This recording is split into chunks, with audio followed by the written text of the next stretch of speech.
ਬਿਸਮਿल्लाहिर्रहमानिर्रहीम अस्सलाम वालेकुम रहमतुल्लाहि व बरकातहू। ਅੱਜ ਸਾਡੇ ਨਾਲ ਫਖਰ ਭਾਈ ਨੇ, ਇਹਨਾਂ ਨੂੰ ਸਵਾਲ ਜਵਾਬ ਕਰਾਂਗੇ ਜਿਹੜਾ ਪਾਕਿਸਤਾਨ 'ਚ ਇਸ ਟਾਈਮ 'ਤੇ ਸੈਲਾਬ ਆਇਆ ਪਿਆ ਅਤੇ ਕਿਉਂ ਆਉਂਦਾ ਅਤੇ ਇਹਦੇ ਕੀ ਅਸੀਂ ਕਰਕੇ ਇਹਨੂੰ ਰੋਕ ਸਕਦੇ ਹਾਂ। ਜੀ अस्सलाम वालेकुम ਫਖਰ ਭਾਈ। ਵਾਲੇਕੁਮ ਅਸਲਾਮ ਸਰ ਜੀ। ਰੋਕਣ ਨੂੰ ਤਾਂ ਮੈਨੂੰ ਪਹਿਲਾਂ ਹੀ ਤੁਸੀਂ ਹਸਾ ਦਿੱਤਾ। ਉਹ ਖਾਜਾ ਆਸਫ ਨੇ ਕਿਹਾ ਸੀ ਇੱਕ ਟੱਬ ਭਰ ਕੇ ਘਰ ਰੱਖ ਲਓ ਤਾਂ ਪਾਣੀ ਮੁੱਕ ਜਾਂਦਾ। ਫਿਰ ਉਹ ਹੀ ਹੈ ਜੇ ਰੋਕਣ ਵਾਲਾ ਸੁੱਟਦੇ ਵਿੱਚ, ਇਹ ਰੋਕਣ ਵਾਲਾ ਤਾਂ ਉਹੀ ਕੰਮ ਹੈ ਜੋ ਉਹਦੇ ਨਹੀਂ ਰੁਕਦਾ, ਕਿਉਂਕਿ ਅਸੀਂ ਕੀਤਾ ਹੀ ਕੱਖ ਨਹੀਂ। ਲੇਕਿਨ ਇਹ ਅਫਸੋਸਨਾਕ ਹੈ ਕਿ ਸਾਡੀ ਗੌਰਮੈਂਟ ਨੇ ਕੱਖ ਵੀ ਨਹੀਂ ਕੀਤਾ। ਸਹੀ ਗੱਲ ਹੈ।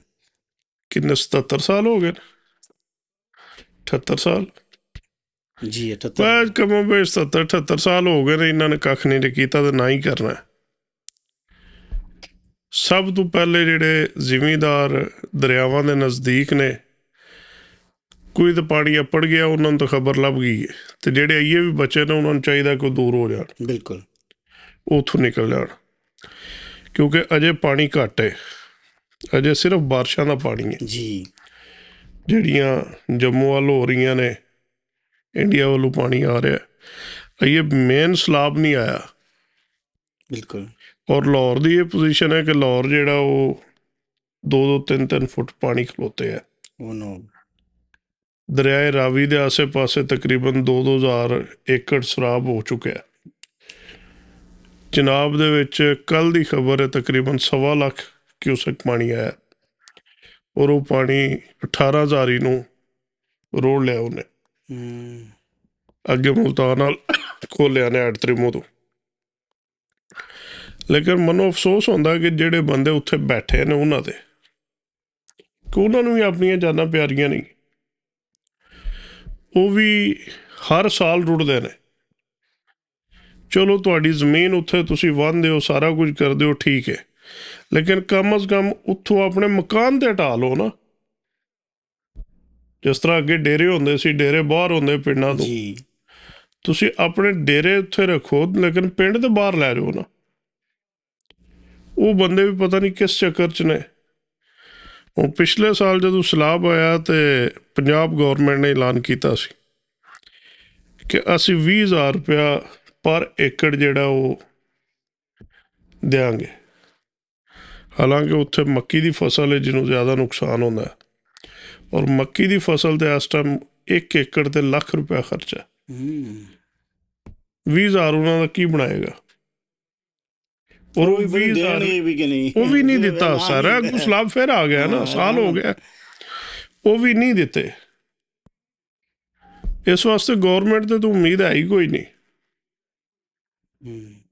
ਬੰਦਿਆਂ ਨੂੰ ਆਪੂ ਚਾਹੀਦਾ ਕਿ ਉੱਥੋਂ ਦੂਰ ਹੋ ਜਾਣ, ਆਪਣਾ ਕੁਛ ਸੂਤਰ ਕਰਨ।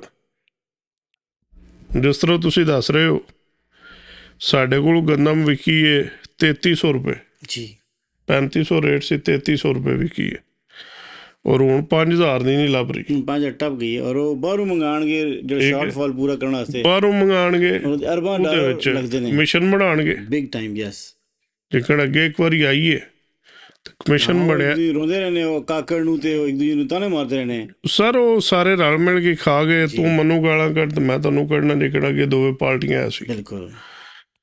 ਤੇ ਉਹੀ ਚੱਕਰ ਚੱਲ ਰਿਹਾ ਜੇ ਸਲਾਬ ਦਾ।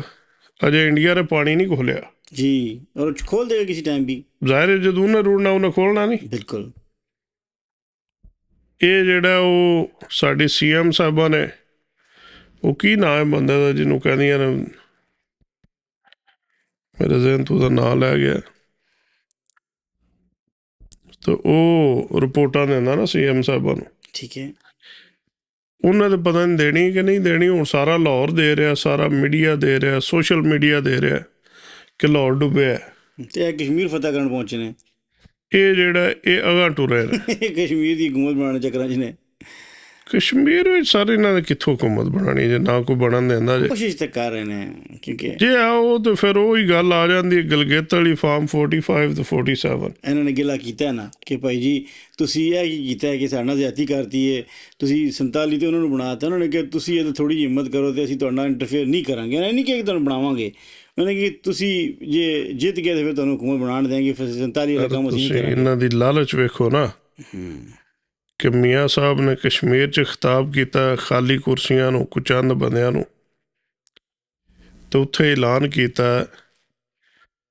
ਕਿ ਅਗਰ ਸਾਡੀ ਪਾਰਟੀ ਜਿੱਤ ਗਈ ਤਾਂ ਮੈਂ ਸ਼ਹਿਬਾਜ਼ ਸ਼ਰੀਫ ਨੂੰ ਕਹਾਂਗਾ ਮੈਨੂੰ ਕਸ਼ਮੀਰ ਦਾ ਪ੍ਰਾਈਮ ਮਿਨਿਸਟਰ ਬਣਾ ਦੇ। ਕਿ ਜਿਹੜਾ ਬੰਦਾ ਪਾਕਿਸਤਾਨ ਦਾ ਪ੍ਰਾਈਮ ਮਿਨਿਸਟਰ ਰਹਿ ਕੇ ਤੇ ਇਹ ਵੀ ਉਹਦੇ ਦਿਲ ਦੀ ਖੁਆਇਸ਼ ਹੈ ਕਿ ਮੈਨੂੰ ਕਸ਼ਮੀਰ ਦਾ ਹੀ ਬਣਾ ਦਿਓ, ਮੇਰੇ ਨਾਲ ਵਜ਼ੀਰ ਆਜ਼ਮ ਤੇ ਲੱਗ ਜਾਏ ਨਾ। ਨਹੀਂ, ਉਹ ਬੇਸਿਕਲੀ ਉਹ ਇਹ ਕਹਿੰਦੇ ਨੇ ਕਿ ਮੇਰੇ ਨਾਲ ਧੋਖਾ ਹੋਇਆ ਹੈ ਕਿ ਮੈਨੂੰ ਇਹ ਚੌਥੀ ਟਰਮ ਦੇਣਾ ਸੀ ਇਹਨਾਂ ਨੇ। ਕਿੰਨੇ? ਜਿਹੜੇ ਦਿੰਦੇ ਨੇ 47 ਵਾਲੇ ਜਿਹੜੇ ਉਹਨਾਂ ਨਾਲ ਡੀਲ ਹੋਈ ਸੀ ਕਿ ਅਸੀਂ ਤੁਹਾਨੂੰ ਬਣਾ ਸਰ ਉਹ ਇੱਕ ਚੀਜ਼ ਦਿੰਦੇ ਸੀ ਨਾ, ਡੀਲ ਇਹ ਹੀ ਹੋਈ ਸੀ ਕਿ ਇੱਕ ਚੀਜ਼ ਲੈ ਲਓ, ਜਾਂ CM ਲੈ ਲਓ ਜਾਂ PM ਲੈ ਲਓ। ਤੇ ਮਰੀਮ ਨੂੰ ਨਹੀਂ ਸੀ ਦਿੰਦੇ CM। ਫਿਰ ਬਿਲਕੁਲ ਇਹ ਮਰੀਮ ਨੇ ਕਿਹਾ ਜੀ ਮੈਨੂੰ CM ਬਣਾਇਓ ਤੇ ਅੱਬਾ ਜਾਨ ਦੀ ਖੈਰ ਹੈ। ਬਿਲਕੁਲ ਉਹ ਫਿਰ ਇੱਕੋ ਹੀ ਬਣਨਾ ਨਾ। ਲੇਕਿਨ ਉਹ ਇਸ ਚੱਕਰ 'ਚ ਹੀ ਗਿਆ ਸਨ, ਪਾਕਿਸਤਾਨ ਆਪਣਾ ਇਲੈਕਸ਼ਨ ਲੜੇ ਨੇ, ਜੋ ਵੀ ਹੈ ਇਸ ਤਰ੍ਹਾਂ ਵੀ ਹੈ, ਲੇਕਿਨ ਫਿਰ ਨਹੀਂ ਉਸ ਤਰ੍ਹਾਂ ਉਹਨਾਂ ਦੀ ਖੁਆਇਸ਼ ਪੂਰੀ ਹੋ ਸਕੀ। ਫਿਰ ਨਾਰਾਜ਼ ਹੋ ਕੇ ਚਲੇ ਗਏ। ਫਿਰ ਆਨ ਆਫ ਹੁੰਦੀ ਰਹਿੰਦੇ ਨੇ, ਕभी ਪਾਕਿਸਤਾਨ ਆ ਜਾਂਦੇ ਨੇ, ਕਦੇ ਬਾਹਰ ਚਲੇ ਜਾਂਦੇ ਨੇ। ਲੇਕਿਨ ਵੇਖੋ ਹੁਣ ਅੱਲਾ ਹੀ ਜਾਣਦਾ ਕਸ਼ਮੀਰ ਦਾ ਇਲੈਕਸ਼ਨ ਫਿਲਹਾਲ ਕਸ਼ਮੀਰ ਦਾ ਤੇ ਅਲੀਮ ਖਾਨ ਨਹੀਂ ਬਣਾ ਰਹੇ, ਕੋਈ ਪਤਾ ਨਹੀਂ। ਇਸ ਟਾਈਮ ਤੇ ਮਿਕਸ ਚਾਹ ਰਹੇ ਔਰ ਕਦੇ ਵੀ ਇੱਕ हुकूमत पार्टी खरीद किधर भी नहीं आ सकती। वो मिक्स रख के डिवाइड एंड रूल वाला काम है कि कमज़ोर हैं ਜਦੋਂ ਮਰਜ਼ੀ ਚੁੱਕਦੀ ਹੋਣ। ਬਲਕਿ ਇਹਨਾਂ ਨੂੰ ਇਹ ਅਲਟੀਮੇਟਮ ਸੀ ਕਿ ਜੇ ਤੁਸੀਂ ਕਸ਼ਮੀਰ 'ਚ ਪਰਫਾਰਮੈਂਸ ਤੁਹਾਡੀ ਅੱਛੀ ਨਾ ਹੋਈ ਤੇ ਫਿਰ ਤੁਹਾਡੀ ਹਕੂਮਤ ਵੀ ਜਾ ਸਕਦੀ ਹੈ। ਬਲਕਿ ਉਹ ਤਾਂ ਮੈਂ ਤੁਹਾਨੂੰ ਇਹ ਗੱਲ ਨਵੰਬਰ 'ਚ ਦੱਸੀ ਸੀ ਕਿ ਇਹਨਾਂ ਦੀ ਹਕੂਮਤ ਜਾਣ ਦੇ ਚਾਂਸ ਹੈ ਨੇ ਸੂਨ। ਉਹ ਫਿਰ ਜੰਗ ਸ਼ੁਰੂ ਹੋ ਗਈ, ਕੁਝ ਹਾਲਾਤ ਪਾਕਿਸਤਾਨ 'ਚ ਪੈਸਾ ਕੋਈ ਨਹੀਂ ਹੈ ਇਸ ਟਾਈਮ ਤੇ, ਅੱਗੋਂ ਪਿੱਛੋਂ ਮੰਗ ਤੰਗ ਰਹੇ ਨੇ। ਜੇ ਹਾਲਾਤ ਬਿਹਤਰ ਹੋ ਗਏ ਤੇ ਫਿਰ ਇਹਨਾਂ ਦੇ ਹੁਣ ਤਾਂ ਹਰ ਬੰਦਾ ਕਹਿ ਰਿਹਾ ਨਾ ਇਹ ਹਕੂਮਤ ਜਾ ਸਕਦੀ, ਜਾ ਰਹੀ ਹੈ ਫਲਾਣਾ। ਮੈਂ ਤਾਂ ਨਵੰਬਰ 'ਚ ਗੱਲ ਸੀ, ਇਸ ਸੋਚ ਵੀ ਨਹੀਂ ਸੀ ਕਿ ਇਹ ਕੰਮ ਹੋ ਸਕਦਾ ਹੈ। ਤੁਹਾਡੇ ਕੋਲ ਪੁਰਾਣਾ ਰਿਕਾਰਡ ਹੋਏਗਾ, ਕੋਈ ਪ੍ਰੋਗਰਾਮ ਲਾ ਕੇ ਵੇਖ ਲੈਣਾ।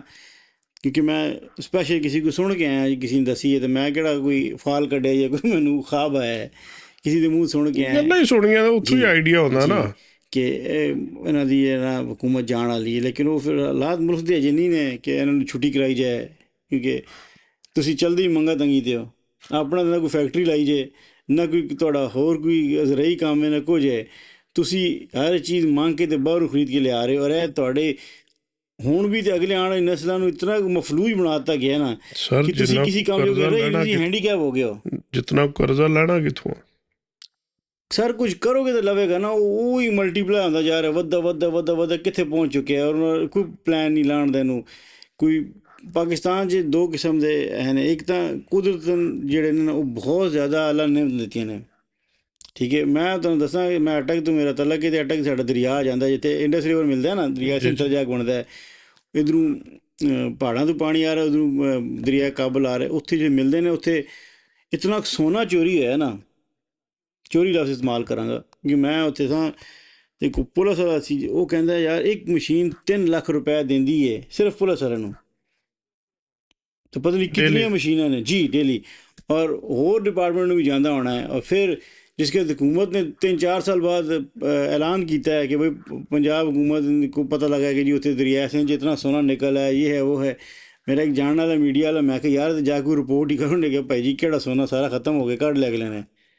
हूँ तो सिर्फ ना दे ही रौला पा रहे हैं कि सोना है। हूँ सोना कोई नहीं रहा जी, बिच सारा निकल गया ऑलरेडी, सारे खा पी गए ने। तो बाकी जो थोड़े ਹੋਰ ਪਹਾੜਾਂ ਦੇ ਵਿੱਚੋਂ ਕੀਮਤੀ ਚੀਜ਼ਾਂ ਨਿਕਲ ਰਹੀਆਂ ਨੇ, ਜਾਂ ਈਵਨ ਬਲੋਚਿਸਤਾਨ ਦੇ ਜਿਹੜੇ ਪਹਾੜਾਂ ਦੇ ਵਿੱਚ ਤੁਹਾਡੀਆਂ ਪਈਆਂ ਨੇ ਕੀਮਤੀ ਚੀਜ਼ਾਂ, ਮਤਲਬ ਹੈ ਸੋਨਾ ਔਰ ਇਹ ਚੀਜ਼ਾਂ ਹੁਣ ਛੇੜੇ ਹੀ ਨਹੀਂ ਕਿਸੇ ਨੇ। ਜਾਂ ਤੁਹਾਡੀ ਜ਼ਮੀਨ ਦੇ ਅੰਦਰ ਜਿਹੜੀ ਮਾਦਨੀਆਤ ਨੇ ਤੁਹਾਡੇ ਮੁਲਕ 'ਚ, ਵੀ ਤੁਹਾਡੇ ਤੇ ਖਿਆਲ ਹੈ ਵੀ ਤੇਲ ਗੈਸ ਤੇ ਡੀਜ਼ਲ ਚੀਜ਼ਾਂ ਨਹੀਂ ਹੋਣਾ, ਸਾਰਾ ਜ਼ਮੀਨ ਅੰਦਰ ਖਜ਼ਾਨੇ ਨਹੀਂ ਹੋਣੇ। ਤੁਹਾਡੇ ਨਾਲ ਕੀ ਕਹਿੰਦੇ ਤੁਸੀਂ ਈਰਾਨ, ਉੱਥੇ ਮੁੱਕਦਾ ਹੀ ਨਹੀਂ ਪਿਆ। ਕਈ ਸਾਲਾਂ ਦੇ ਵਿਚਾਰਿਆਂ ਦੇ ਸੈਂਕਸ਼ਨ ਲੱਗੇ ਨੇ, ਆਲਮੋਸਟ 47-48 ਸਾਲ ਹੋ ਚੱਲੇ ਨੇ। ਜੰਗਾਂ ਕਾਰਨ, ਇਹ ਕਾਰਨ, ਉਹ ਕਰਨ ਨੇ। ਇਰਾਕ ਨਾਲ ਜੰਗ ਲੜੀ 11 ਸਾਲ, ਉਸ ਤੋਂ ਬਾਅਦ ਵੀ ਰੌਲਾ ਰੱਪਾ ਪਿਆ ਨੇ। ਹੁਣ ਅਮਰੀਕਾ ਨਾਲ ਵੀ ਹੈ, ਫਰਵਰੀ ਦੀ ਲੱਗੀ ਹੈ ਅਤੇ ਹੁਣ ਜੁਲਾਈ ਖਤਮ ਹੋਣ ਵਾਲਾ ਹੈ। 5 ਮਹੀਨੇ ਦੇ ਵੀ ਹੋ ਗਏ ਨੇ ਨਾ, ਅਤੇ ਉਹ ਗੁਜ਼ਾਰਾ ਤਾਂ ਕਰ ਰਹੇ ਨੇ ਨਾ। ਉਹਨਾਂ ਕੋਲ ਤੇਲ ਹੀ ਹੈ ਜਿਹੜਾ ਮੇਨ ਹੈ। ਬਾਕੀ ਫੈਕਟਰੀਆਂ ਤਾਂ ਮੇਰੇ ਖਿਆਲ 'ਚ ਕੋਈ ਖਾਸ ਨਹੀਂ ਜਿਹੜੀ ਬਾਹਰ ਐਕਸਪੋਰਟ ਕਰਦੇ ਹੋਣ। ਆਪਣੇ ਇਸਤੇਮਾਲ 'ਤੇ ਰੱਖੀਆਂ ਨੇ, ਲੇਕਿਨ ਐਕਸਪੋਰਟ ਵਾਲਾ ਕੰਮ ਕੋਈ ਨਹੀਂ ਹੈ। ਅਤੇ ਕਿ ਸਰਵਾਈਵ ਕਰ ਰਹੇ ਨੇ, ਬਚ ਰਹੇ ਨੇ। ਠੀਕ ਹੈ, ਆਵਾਮ ਉਹਨਾਂ ਨਾਲ ਖੁਸ਼ਹਾਲ ਹੈ, ਬਾਹਰ ਨਿਕਲਦੀ ਹੈ, ਇੱਕ ਜਾਨ ਹੋਏ ਪਏ ਨੇ। ਅਤੇ ਤੁਹਾਡੇ ਮੁਲਕ 'ਚ ਇਹ ਕੰਮ ਨਹੀਂ ਹੈ। ਅਤੇ ਤੁਸੀਂ ਆਪਣੇ ਜਿਹੜੇ ਚਲੋ ਸਰ ਉਹ ਤਾਂ ਖਜ਼ਾਨੇ ਤੇ ਕੱਢਣ ਵਾਲਾ ਕਰਨਾ ਨਾ, ਲੇਕਿਨ ਇਹ ਕਿ ਸਲਾਬ ਵਾਲਿਆਂ ਨੂੰ ਮਸ਼ਵਰਾ ਦਿਓ ਕੀ ਕਰਨ। ਸਲਾਬ ਵਾਲਿਆਂ ਨੂੰ ਯਾਰ ਅਲੱਗ ਕੋਈ ਹੁਕੂਮਤ ਨੂੰ ਹੀ ਮਸ਼ਵਰਾ ਦੇ ਦਿਓ। ਹਰ ਬੰਦੇ ਨੂੰ ਇੰਡੀਵਿਜੂਅਲੀ ਅੱਲਾਹ ਤੌਬਾ ਕਰਨੀ ਚਾਹੀਦੀ, ਅੱਲਾਹ ਕੋਲ ਤੌਬਾ ਕਰਨੀ ਚਾਹੀਦੀ ਕਿ ਯਾ ਅੱਲਾਹ ਅਸੀਂ ਬੜੇ ਬੇਗੁਨਾਹ, ਅਸੀਂ ਗੁਨਾਹਗਾਰ ਹਾਂ, ਸਾਡੀ ਮਦਦ ਫਰਮਾ, ਸਾਨੂੰ ਇਹਨਾਂ ਅਜ਼ਾਬਾਂ ਤੋਂ ਬਚਾ। ਠੀਕ ਹੈ। ਅਤੇ ਹੁਕੂਮਤ ਨੂੰ ਫਿਰ ਦੇਖੋ ਇਤਨੇ ਅੱਜ ਕੱਲ੍ਹ ਤਾਂ ਟੈਕਨੋਲੋਜੀਆਂ ਆ ਚੁੱਕੀ ਨੇ, ਉਹ ਦਰਿਆਵਾਂ ਦਾ ਐਸਾ ਸਿਸਟਮ ਕਰਨ, ਕੋਈ ਐਸੇ ਡੈਮ ਬਣਾਉਣ, ਉਹ ਐਸੇ ਪਾਸੇ ਪਾਣੀ ਲੈ ਜਾਣ, ਡੈਮ ਰਸਤਾ ਬਣਾ ਕੇ ਦਰਿਆਵਾਂ ਦਾ ਕਿ ਸੈਲਾਬ ਨਾ ਆਏ। ਅਤੇ ਜਿਹੜੀਆਂ ਪਤਾ ਨੇ ਇਲਾਕੇ, ਉਹ ਹੁਣ ਤੋਂ ਨਹੀਂ ਸੈਲਾਬ ਜਿਹੜੇ ਜ਼ੋਨ ਨੇ, ਇਹ ਅੰਗਰੇਜ਼ ਨੇ ਉਸ ਦੌਰ 'ਚ ਮਾਰਕ ਹੋਏ ਪਏ ਨੇ। ਜਿਹੜੇ ਤੁਹਾਡੀ ਆਬਾਦੀਆਂ ਵਿੱਚ ਵੱਧ ਆਈਆਂ ਨੇ, ਜਾਂ ਜਿਹੜੇ ਲੋਕਾਂ ਨੇ ਡੇਰੇ ਬਣਾ ਲਏ ਜਾਂ ਕਲੋਨੀਆਂ ਬਣਾ ਲਈਆਂ ਨੇ, ਉਹ ਸਭ ਖਤਮ ਕਰਾਉਣ। ਠੀਕ ਹੈ ਨਾ। ਜਾਂ ਉਹਦੇ ਲਿਖਿਆ ਹੋਵੇ ਕਿ ਜੀ ਹੁਣ ਅਸੀਂ ਅਮਰੀਕਾ ਦੇ ਨਿਊਯਾਰਕ 'ਚ ਰਹਿੰਦੇ ਹਾਂ, ਇਹਨਾਂ ਨੇ ਸਾਰੇ ਇਲਾਕੇ ਨੂੰ ਮਾਰਕ ਕੀਤਾ ਹੈ, ਫਲੱਡ ਜ਼ੋਨ ਹੈ, ਫਲਾਣਾ ਜ਼ੋਨ ਹੈ, ਜ਼ਰਾ ਜੀ ਬਾਰਿਸ਼ ਆ ਗਈ ਹੈ, ਜ਼ਰਾ ਜੇ ਸਮੁੰਦਰ ਦਾ ਪਾਣੀ ਉੱਤੇ ਵੱਧ ਹੈ, ਤੁਹਾਡਾ ਪ੍ਰੋਬਲਮ ਹੋ ਗਿਆ, ਇੱਥੋਂ ਨਿਕਲ ਜਾਣਾ ਹੈ, ਤੁਸੀਂ ਐਲਾਨ ਹੁੰਦਾ, ਬਕਾਇਦਾ ਅਲਰਟ ਆ ਜਾਂਦੇ ਨੇ। ਅਤੇ ਉੱਥੇ ਵੀ ਉਹਨਾਂ ਨੂੰ ਇਸ ਤਰ੍ਹਾਂ ਕਰਨਾ ਚਾਹੀਦਾ, ਨਹੀਂ ਤਾਂ ਐਟਲੀਸਟ ਜਿਹੜਾ 1-2 ਮਹੀਨੇ ਔਖੇ ਹੁੰਦੇ ਨੇ, ਇਹਨਾਂ 'ਚ ਅਲਰਟ ਪੇਸ਼ ਕਰਕੇ ਅਤੇ ਆਵਾਮ ਨੂੰ ਤੋਂ ਕੱਢ ਲਿਆ ਕਰਨ। ਲੇਕਿਨ ਆਵਾਮ ਵੀ ਆਖਰੀ ਵਕਤ ਤੱਕ ਇੰਤਜ਼ਾਰ ਕਰਦੀ ਰਹਿੰਦੀ ਹੈ ਕਿ ਸਿਰੋਂ ਜੇ ਪਾਣੀ ਲੰਘ ਜਾਏਗਾ ਤਾਂ ਫਿਰ ਅਸੀਂ ਕੋਈ ਸੋਚਾਂਗੇ, ਫਿਰ ਉੱਥੇ ਇਤਨੀ ਰਿਸੋਰਸ ਹੈ ਹੀ ਨਹੀਂ। ਜੀ ਅਸੀਂ ਗੁਲਾਮ ਹਾਂ, ਅਸੀਂ ਲੇਤਰ ਨਾਲ ਟੁਰਨੇ ਆ, ਫਿਰ ਤਬਾਹੀ ਹੈ। ਦੇਖੋ ਨਾ, ਅਤੇ ਉਹ ਪਿਛਲੀ ਦਫਾ ਮੈਨੂੰ ਬੜਾ ਦੁੱਖ ਹੋਇਆ ਸੀ ਸੁਣ ਕੇ, ਇੱਕ ਗਰੀਬ ਬੰਦਾ ਵਿਚਾਰਾ ਫਸਿਆ ਸੀ, ਉਹਨੇ ਦੂਸਰੀ ਤੀਸਰੀ ਦਫਾ ਕਾਲ की थी तो ऑपरेटर की गर्मी खा गई कि आप कितनी दफ़ा और कॉल करोगे, आप कॉल ना करना, हम भेज देंगे हेल्प। भी वाला एटलीस्ट यार तू तो इंसान होने नाते क्या भाई, हम आपके लिए हेल्प भेज रहे हैं, आप बिल्कुल घबराना नहीं है। आपने अपने आप को किसी ऊंची से ऊंची जगह पे चढ़ जाएगा, छत पे हैं तो उधर रहे नहीं, तो कोई अपने आप को बचाएं जब तक हम आते नहीं हैं। वो इतनी गर्मी उन्हें खा दी है ऑपरेटर ने, ਉਹ ਬੰਦੇ ਨੇ ਫਿਰ ਪਤਾ ਨਹੀਂ ਉਹਨਾਂ ਕੀ ਬੀਤੀ ਹੋਣੀ ਹੈ। ਤੁਸੀਂ ਮੈਂ ਕਿਹਾ ਬੇਹੋਸ਼ ਹੋ ਜਾਂਦਾ, ਮਰ ਜਾਂਦਾ ਕਿ ਮੇਰੀ ਇਤਨੀ ਬੇਇੱਜ਼ਤੀ ਹੋ ਰਹੀ ਹੈ। ਸਰ ਉਹਨੂੰ ਮਰ ਜਾਣਾ ਚਾਹੀਦਾ ਸੀ, ਉਹਦੀ ਵਜ੍ਹਾ ਇਹ ਮਦਦ ਹੀ ਮੰਗ ਰਹੇ ਸੀ ਨਾ। ਨਹੀਂ ਮਦਦ ਸਰ ਲੈਣ ਤੁਸੀਂ ਦੱਸ ਰਹੇ ਹੋ ਕਿ ਇੱਥੇ ਵਾਰਨਿੰਗ ਆਉਂਦੀ, ਬੰਦੇ ਨਿਕਲ ਜਾਂਦੇ ਨੇ ਜੀ, ਉੱਥੇ ਕਿਉਂ ਨਹੀਂ ਨਿਕਲਦੇ? ਉੱਥੇ ਫਿਰ ਤੁਹਾਡੇ ਸਾਹਮਣੇ ਉਹੀ ਗੱਲ ਹੈ, ਜਿਹੜਾ ਮੱਝ ਵਾਲਾ ਹੁੰਦਾ ਸਰ, ਜਿਹੜਾ ਮੱਝ ਵਾਲਾ ਜਾਂ ਖੋਤੀ ਵਾਲਾ ਇਹ ਫੋਨ ਉਹਦੇ ਹੱਥ ਵਿੱਚ ਹੈ। ਨਹੀਂ ਮੈਂ ਕਹਿ ਰਿਹਾ ਮੱਝ ਵਾਲੇ ਹਿਸਾਬ ਨੇ ਕਿ ਟਿਕਟ ਜੇ ਹੋਰ ਫਸ ਜਾਂਦੀ ਅੰਦਰ ਵੜ ਜਾਂਦੀ ਹੈ, ਉਹਨਾਂ ਦਾ ਵੀ ਹਿਸਾਬ ਹੈ। ਉਹ ਉਹਨਾਂ ਨੂੰ ਸਾਰਾ ਪਤਾ ਕੀ ਹੋ ਰਿਹਾ, ਉਹ ਵੀ ਜਾਣ ਕੇ ਨਾ, ਜਿਹੜਾ ਪਹਿਲੀ ਦਫਾ ਉੱਥੇ ਸਲਾਬ ਦੇ ਵਿੱਚ ਆਏ ਨੇ, ਉਹ ਵੀ ਜਾਣ ਕੇ ਉੱਥੇ ਬੈਠੇ ਜੇ। ਬਿਲਕੁਲ ਉਹਨਾਂ ਨੂੰ ਕੋਈ ਗੈਰਤ ਕਰਨੀ ਚਾਹੀਦੀ ਤੇ ਉੱਥੋਂ ਨਿਕਲਣਾ ਚਾਹੀਦਾ। ਫਿਰ ਧੀਆਂ ਭੈਣਾਂ ਲੈ ਕੇ ਸੜਕਾਂ ਤੇ ਬੈਠੇ ਹੁੰਦੇ ਨੇ। ਨਹੀਂ ਇਨਸਾਨੀਅਤ ਥੋੜ੍ਹੀ ਹੈ, ਬੱਚੇ ਨੇ ਛੋਟੇ ਛੋਟੇ, ਘਰ ਅਲੱਗਾ ਹੋਣੇ ਚਾਹੀਦੇ ਦੂਰ, ਤੇ ਡੇਰੇ ਅਲੱਗਾ ਬਣਾ ਦੇਣ ਜਿੱਥੇ ਮਾਲ ਮਵੇਸ਼ੀ ਰੱਖੇ ਰਹਿ ਰਹੇ ਨੇ। ਜਿਸ ਕਰ ਸਰ ਉਹ ਗਰੀਬ ਲੱਗਦੇ ਨੇ ਸਾਨੂੰ, ਲੇਕਿਨ ਉਹ ਗਰੀਬ ਹੈ ਨਹੀਂ, ਸਾਰੇ ਵਿੱਚ ਪੂਰੇ ਨੇ, ਸਾਰੇ ਖਾਂਦੇ ਪੀਂਦੇ ਨੇ, ਸਾਰਿਆਂ ਦੇ ਜਿਵੇਂ ਭਾਂਡਾ ਹੈ। ਅੱਧਿਆਂ ਦੇ ਦਰਿਆ ਤੇ ਕਬਜ਼ਾ ਕੀਤੇ ਆ ਨਾ ਜੀ, ਜੋ ਦਰਿਆ ਆਪਣੀ ਜਗ੍ਹਾ ਛੁਡਾ ਲੈਂਦੇ, ਫਿਰ ਲਾ ਕੇ ਹਿਸਾਬ ਬਰਾਬਰ ਕਰ ਲੈਂਦੇ। ਉਹ ਜਿਹੜਾ ਉਹ ਫਿਰ ਬੀਵੀ ਬੱਚੇ ਲੈ ਕੇ ਵੀ ਉੱਥੇ ਹੀ ਬੈਠੇ ਨੇ, ਤੇ ਉਹ ਗੌਰਮੈਂਟ ਕੋਈ ਦੇਦੀ, ਗੌਰਮੈਂਟ ਨੇ ਤਾਂ ਸ਼ਾਇਦ ਦੇਣੀ ਕੋਈ ਚੀਜ਼ ਨਹੀਂ। ਗੌਰਮੈਂਟ ਤੁਹਾਡੇ ਨਾਂ ਤੇ ਮਦਦ ਮੰਗ ਲੈਂਦੀ, ਅੱਗੇ ਤੁਹਾਨੂੰ ਨਹੀਂ ਟ੍ਰਾਂਸਫਰ ਹੁੰਦੀ। ਸਰ ਜੀ ਉਹ ਛੱਡੋ ਗੱਲ ਕਿ ਹੁੰਦੀ ਕਿ ਨਹੀਂ ਹੁੰਦੀ, ਦਿੰਦੀ ਸ਼ਾਇਦ ਕੋਈ ਨਹੀਂ ਗੌਰਮੈਂਟ ਜੀ, ਪਿੱਛੋਂ ਲੱਭਦੇ ਨੇ, ਨਹੀਂ ਲੱਭਦੇ ਤੁਹਾਨੂੰ ਨਹੀਂ ਪਤਾ। ਬਿਲਕੁਲ। ਲੇਕਿਨ ਜਿਹੜਾ ਕਰਜ਼ਾ ਚੜ੍ਹਦਾ ਉਹ ਤੁਸੀਂ ਲੈਣਾ, ਆਫ ਕੋਰਸ ਤੁਸੀਂ ਨਹੀਂ, ਤੁਹਾਡੇ ਬੱਚੇ ਲਾਉਣਗੇ, ਹੋਰ ਕੌਣ ਲੈ। ਚਲੋ ਜੀ, ਅਸੀਂ ਇਹੀ ਮੈਸੇਜ ਦੇਣਾ ਸੀ ਕਿ ਸਲਾਬ ਆ ਰਿਹਾ, ਜਿਹੜੇ ਨੇੜੇ ਤੇੜੇ ਉਹ ਬਚ ਜਾਓ ਜੀ, ਤੁਹਾਡੀ ਮਿਹਰਬਾਨੀ ਹੈ। ਤੇ ਅਗਰ ਗੱਲ ਮਾੜੀ ਲੱਗੀ ਤਾਂ ਮਾਜ਼ਰਤ, ਅੱਛੀ ਲੱਗੀ ਤਾਂ ਲਾਈਕ ਸ਼ੇਅਰ ਔਰ ਸਬਸਕ੍ਰਾਈਬ ਕਰੋ। ਅੱਲਾ ਹਾਫਿਜ਼। ਅੱਲਾ ਹਾਫਿਜ਼।